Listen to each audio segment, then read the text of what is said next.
ngambye eki kikyenjogedde wulire eggulire ligambye Bobi Wine is a political icon in Africa, not Uganda, in Africa.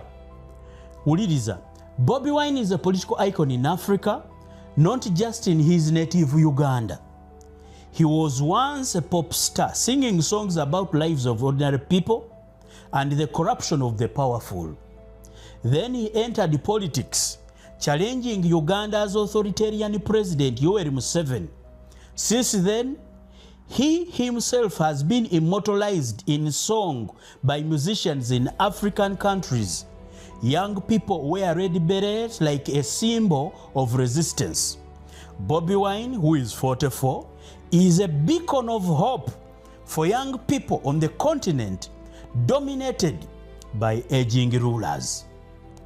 Can you imagine a Swiss paper writing about our own like this, and our papers, including fools, sit on national television to call Bobi Wine all sorts of names? This is an international paper. Ladies and gentlemen, Switzerland is 1,000 times better economically, better politically, better health-wise, education, everything, social life. But this is what they are writing about Bobi Wine. What does it mean? The guy is an international symbol. They write about him as an icon of Africa, not just in his, they say, not just in his native Uganda. Listen to only this paragraph, how these people are writing about our own, and compare with the hypocrisy. Mugerageranye ba blogger bamwe, mugerageranye bannamawulire bamwe. What are they saying? I'm not blaming anyone. The situations in Uganda sometimes don't. There are other people. But you know, saying wrong things about someone who is trying to help you, you would better keep quiet. Mumanyi lwaki abamumbanenya mukusinga okwogera ekintu eri omuntu akulwanirira obeere bulungi, okuluma omukono oguyiiya wajegera okujja emmere ng'abalala bagikuliddeko asirisa asinga. That is why nze abasinga munnange ba Uganda ni bloggers ekyamazima nabata. On January 16th, security forces stormed Wine's house in Uganda's capital, Kampala. This was the day after the presidential election in which Wine had once again run against the president. The vote counting process was still underway. In the end, the Electoral Commission announced that Museveni had won with 72% of the vote. Bobi Wine, whose real name is Robert Kyagulanyi Ssentamu, had received 25%. What was discussed in this mobile call? A mobile phone without a SIM card, changing routers. Listen to this statement. Heading: a mobile phone without SIM card, changing routers. Nti essimu etaliimu layini wabula ekyusakyuse obuuma kwesika internet. Wulira. Museveni's victory extended the presidency that began in 1986. He's one of the longest reigning rulers in the world. Hardly anyone believes that the 81-year-old Museveni would have won a fair election. Can I repeat myself? Ladies and gentlemen, read here. It is good. Nze nebyensoma mbibatera ku screen. Now osobola okugenda, you will get the German version. You will as well make some small subscription. Ate you will translate. You will make the translation and watch for yourself.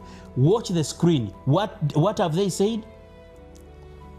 Museveni's victory extended the presidency that began in 1986. He's one of the longest reigning rulers in the world. Hardly anyone believes that the 81-year-old Museveni would have won a fair election. Kizibu nnyo kukkiriza nti omusajja w'emyaka 81 eyatandika okufuga mu 86 asobola okuba nga yawangudde akalulu ak'amazima n'obwenkanya. Wulira. The capital Kampala and many other parts of the country were deserted in the days surrounding the election. Meanwhile, tens of thousands of soldiers and police officers were deployed to nip any potential protests in the bud. Nti newankubadde nga yeerangirira ekibuga kyali kikalu, tewali yaliwo basebo ne banyabo amagye ge gajjula buli wamu nga galindiridde tens of thousands of soldiers. That is a statement here. I'm not crafting anything. This is not artificial intelligence. No, bisome wano. Ulida, tens of thousands of soldiers and police officers were deployed to nip any potential protest in the bud. I'm bringing you this basebo ne banyabo seba kandiremba n'ebizibu mbiteeke ebbali to make sure mwe bannankyukakyuka bannange, you make sure that this information mujiwa abaana abo abaweddemu amaanyi nga balowooza tekijja kusoboka. I'm telling you, I'm here to remind you, twagala ntebe yaffe. Bobi Wine temwamulonda, teyawangula. So kakati batugamba ki? Ulira, what is written in Switzerland under the heading a mobile phone without a SIM card, changing routers. Ulira, this wasn't an election, this was a military operation, says Bobi Wine. Hundreds of his supporters had already been arrested before the election day. At the campaign rallies, police fired tear gas and rubber bullets, sometimes even live ammunition. Nkugambye agambye nti nno kano tekali kalulu bino bannamagye baawamba buli kimu. Bobi Wine agamba hundreds of his supporters had already been arrested before the election day. At his campaign rallies, police fired tear gas.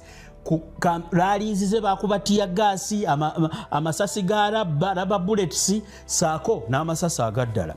And then the day after the election, the military surrounded his house. Bobi Wine narrowly escaped. Since then, he has been hiding in various locations.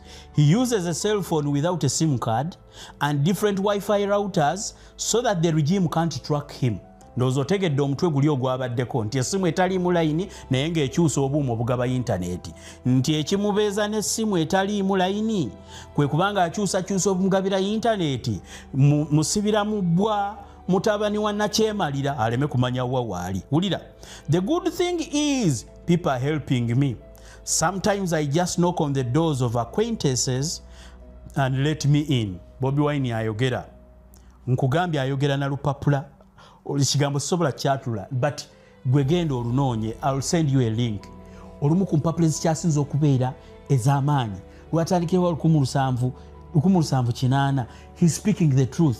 Nti ebiseera ebimu musajja mukulu atambula eyawangula obwa president alina okuba president akonkona bukonkonya eri emikwano gye nti munzigulire olwaliro njagala kusula wano. That is ate mmwe abamu mwe bizannyiramu. Bw'oba toyigibwangako batemu ba Museveni oyinza okulowooza nti nno asaaga.